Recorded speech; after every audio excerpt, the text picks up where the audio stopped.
Assalamualaikum warahmatullahi wabarakatuh. Jumpa lagi dengan saya Leon Abdillah pada mata kuliah Human Computer Interaction. Pada pertemuan kali ini akan diperkenalkan Introduction to HCI.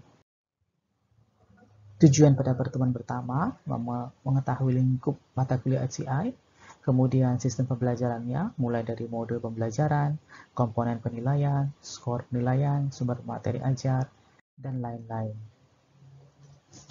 Pada pertemuan pertama, akan diperkenalkan dosen dan mata kuliahnya, sumber-sumber belajar, penilaian dan aturan perkuliahan, evaluation score, dan introduction to HCI overview.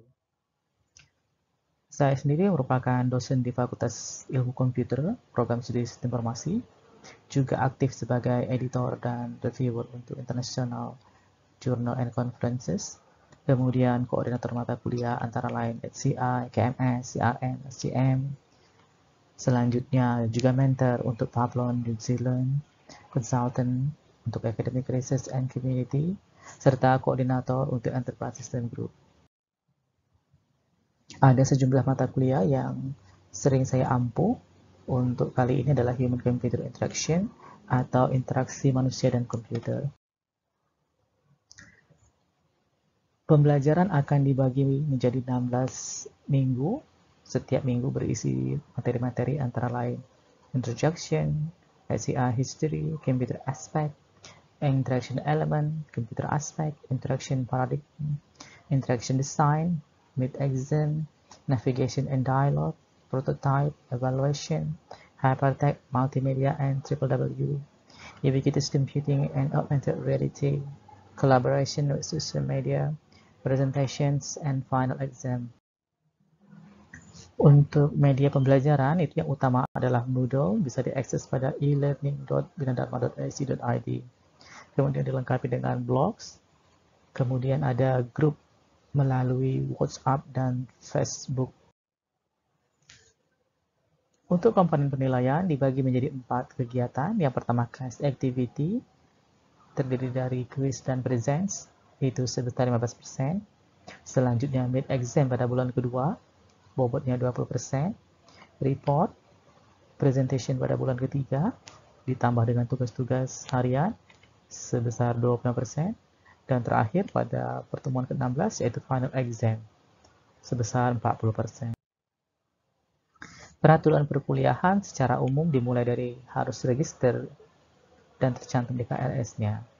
Kehadiran 80%, keterlambatan 15 menit, harus jujur, mengikuti aturan akademik, dan sesuai jadwalnya. Untuk skor evaluation itu ada 5 kategori berupa nilai A, B, C, D, dan E. A, B, C itu nilainya lulus. Untuk mendapatkan nilai lulus minimal 55. Untuk nilai B minimal 70, nilai A minimal 85. Kurang dari 55 itu bisa tidak lulus atau D, kurang dari 40 itu E.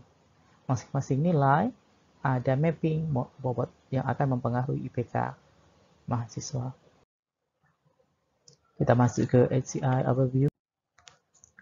Pertama, kita akan lihat dulu definisi dari SIGCHI, salah satu interest group HCI di bawah kelompok HCM. Menurut mereka, human computer interaction is a discipline concerned with design, evaluation, and implementation of interactive computing system for human use and with the study of the major phenomena around them. Jadi, dia mempelajari design, evaluation, dan implementation terkait apa? Interaksi penggunaan manusia terhadap sistem komputer serta aspek-aspek di sekitarnya. Seperti itu. Sedangkan Kim, dia menambahkan, mempertegas bahwa HCI itu interaction at cross-disciplinary area, melibatkan bidang engineering, psychology, economics, design, that deal with the theory, design, implementation, and evaluation of the way that human use and interact with computer devices. Dia lebih menekankan sekarang ke computer devices, karena sejak tahun 2015 itu tren gadget sudah mulai menjamur di mana-mana. Dan di sini juga sudah ada in the cross disciplinary area-nya. Setidak-tidaknya di sini ada 4 yang berkaitan dengan HCI. Kalau kita lihat map dari human computer, ini bisa digambarkan seperti ini. Secara mapping, kita akan berinteraksi dengan mesin komputer itu melalui screen. Tetapi sebenarnya sewaktu manusia berinteraksi dengan screen, apa yang kita dapat dari layar itu akan kita olah pada brain kita, Human Information Processing. Kemudian bisa juga nanti berinteraksi itu melibatkan language, communication interaction. Kemudian kita akan memberikan respon melalui panca indera dan sejumlah devices, misalnya input dan output devices. Untuk contoh di sini mouse, kemudian dia akan masuk ke prosesor. Di prosesor nanti akan diproses, baru ditampilkan outputnya seperti apa. Secara sederhana seperti itu mapping dari human and computing. Kalau dimodelkan, Kantowicz ini menggambarkan seperti ini. Jadi human itu akan menerima sensor dan memberikan responders. Sedangkan komputer dia akan menerima melalui kontrol dan menghasilkan display. Kemudian dipakai di mana saja konteks komputer itu. Misalnya pada social organization and work. Pada prinsipnya manusia itu adalah makhluk sosial yang akan berinteraksi dengan orang-orang lain, baik itu di sekolahan, di kampus, di pemerintahan, di perbankan, dan lain-lain. Baik dia kelompok kecil, organisasi, atau socio-technical system. Atau juga terkait dengan quality of work life. Aplikasinya bisa, tadi sudah dijelaskan, bisa individu atau berkelompok. Kemudian popular style-nya yang paling banyak tetap didominasi oleh document production. Seperti kita memerintahkan computing untuk mencetak dokumen, berkas, melalui printer. Kemudian communication. Mungkin saat ini communication yang sudah nomor 1. Karena orang menggunakan computing tidak lagi untuk bekerja saja, tapi berkomunikasi. Misalnya WhatsApp, itu ada versi desktop, ada versi web. Kita bisa menggunakan versi web kalau sambil bekerja, atau kalau sedang mobile bisa menggunakan versi smartphone-nya. Bisa kita gunakan juga computing itu untuk desain, merancang, tutorial and help, multimedia information, continuous control, embedded system, dan lain-lain. Kemudian bisa juga untuk mengimprove ya between design object and its use. Ini gambaran masa lalu, kira-kira kalau orang berinteraksi itu akan seperti ini. Masih menggunakan komputer lama, ini contohnya desktop, monitornya, ini desktopnya, keyboardnya terpisah. Mungkin nanti dilengkapi lagi, misalnya ada printer atau ada mouse ya. Kalau sekarang mungkin sudah satu saja alatnya ya, karena layar udah bisa jadi prosesor, tinggal ditambahkan keyboardnya. Tadi pada mapping sudah ada, human itu dilihat dari sejumlah karakteristik. Jadi, untuk memahami bagaimana manusia sebagai information processing system, bagaimana berkomunikasi, people, physical, and psychology requirement, perlu kita ketahui. Kita tadi bekerja dengan cara memproses informasi juga. Melalui apa? Memori. Jadi apa yang kita lakukan, itu selalu direkam oleh otak kita, direkam dalam memori. Kalau aktivitasnya itu sangat penting, dia bisa akan terekam sangat lama. Tapi ada juga mungkin aktivitas yang istilahnya selintas. Maka dia akan mengendap di memori juga tidak terlalu lama. Kemudian, apa yang kita tangkap tadi, kita persepsikan. Ada kalanya melibatkan motor skill. Ya, aktivitas informasi tadi menggerakkan aktivitas otot-otot kita ya.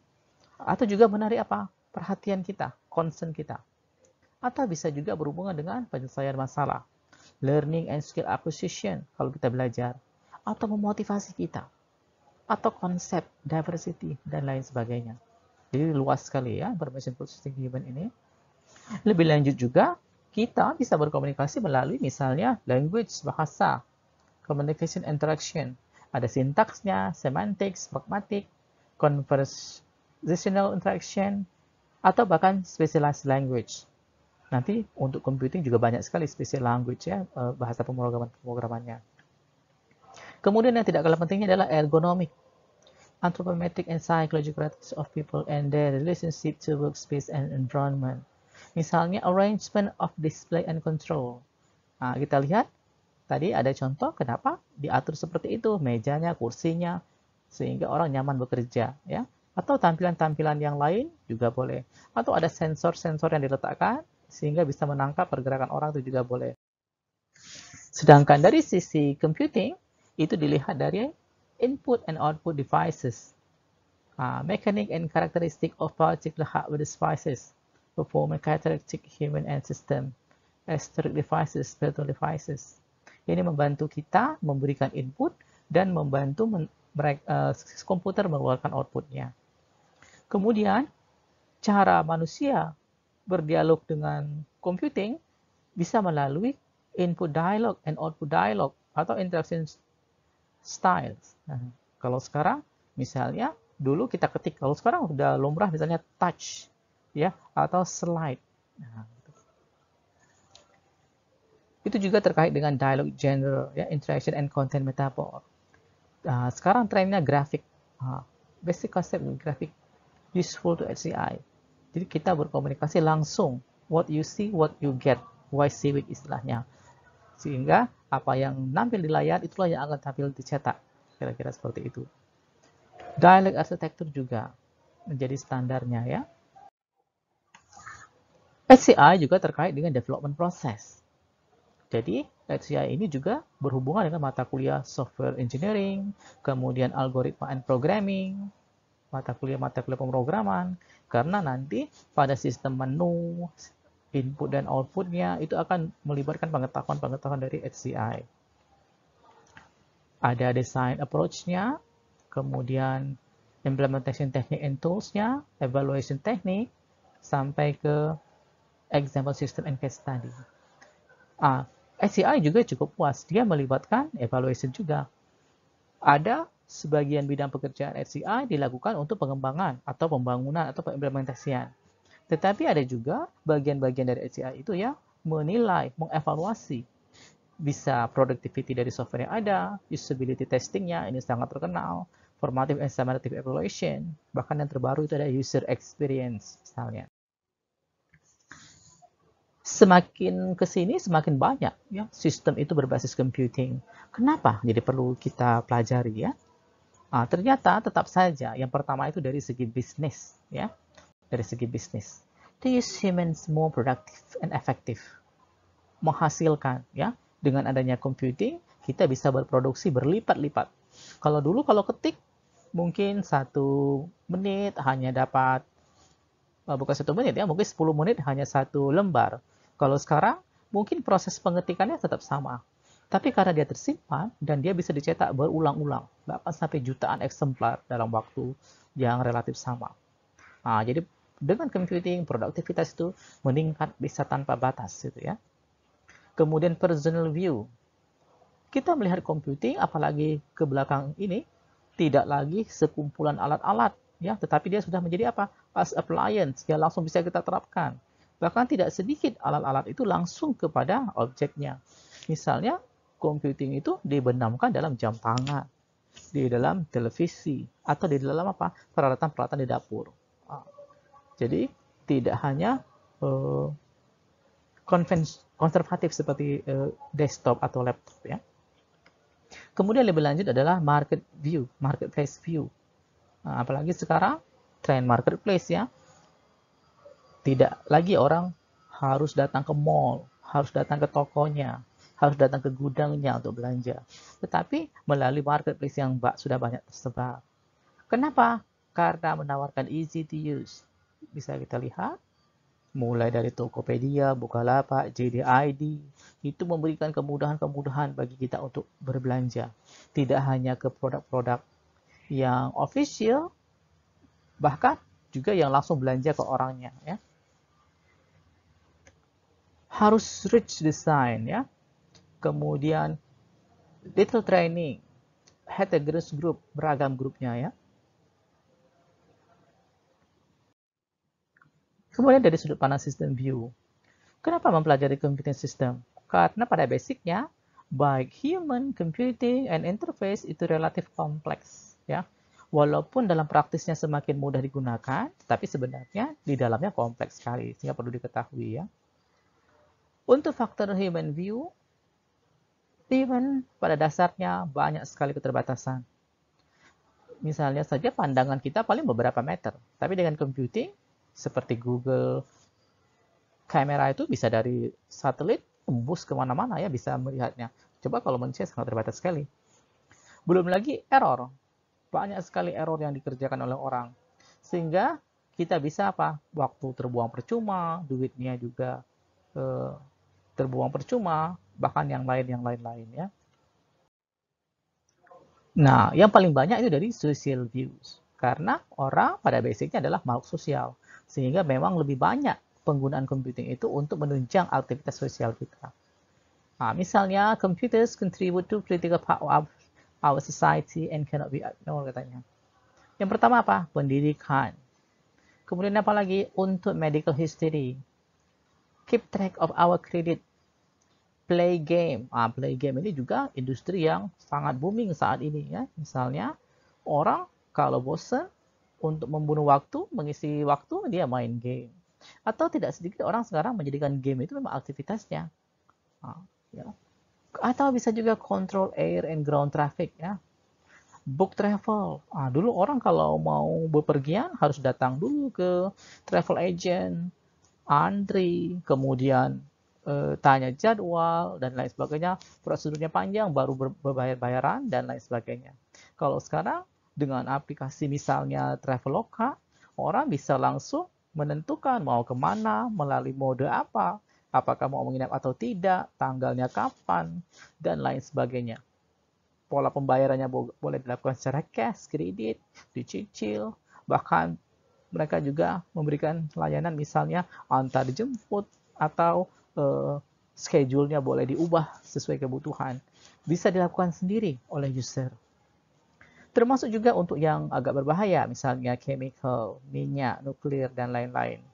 Bahkan untuk space mission, tidak sedikit pengiriman robot juga menggunakan computing ke luar angkasa.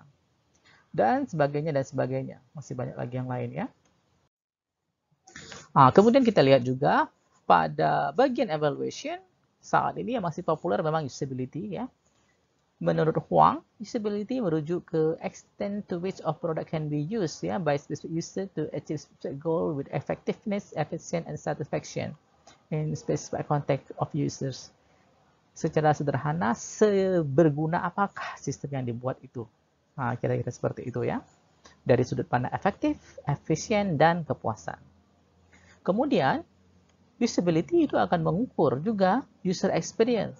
Ketika berinteraksi dengan suatu produk atau sistem, mulai dari kemudahan penggunaan, seberapa efisiensinya, memorability-nya, error frequency and severity-nya, serta subjective satisfaction. Jadi usability dan user experience menjadi tren penelitian untuk fase evaluation ya. Sekarang kita sudah mengenal penggunaan konteks computing, human characteristic, computer system and interface architecture, development process, serta usability evaluation. Sehingga dapat digarisbawahi bahwa XCI itu sangat berharga untuk dipelajari. Karena dia menyeimbangkan ya, baik human interest and economic interest. Untuk homework-nya, kalian bisa siapkan hal-hal seperti ini. Nanti ada slide di e-learning-nya. Assignment pertama juga silahkan dicari ya. 5 definisi HCI, sumbernya boleh dari buku, jurnal, proceeding, dan lain-lain, selain yang sudah disebutkan tentunya. Kemudian juga jangan lupa, setiap assignment itu harus ada kodenya, kode mata kuliahnya, kelas Anda, pertemuan keberapa. Untuk efisiensi dan efektivitas, kita akan gunakan Dropbox. Sehingga Anda bisa submit di Dropbox dan cukup dikumpul URL-nya saja. Dimasukkan di submitted URL pada e-learning kita. Lebih lanjut, ini sejumlah reference yang terpakai. Ada yang dari saya sendiri. Kemudian sebagian juga ada dari sumber-sumber yang lain. Seperti Dix, juga banyak kita pakai nanti. Dan seterusnya, dan seterusnya. Ada juga dari Kalba, Kantowis tadi. McKenzie, Priest, Schneiderman, dan lain-lain. Oke, sampai di sini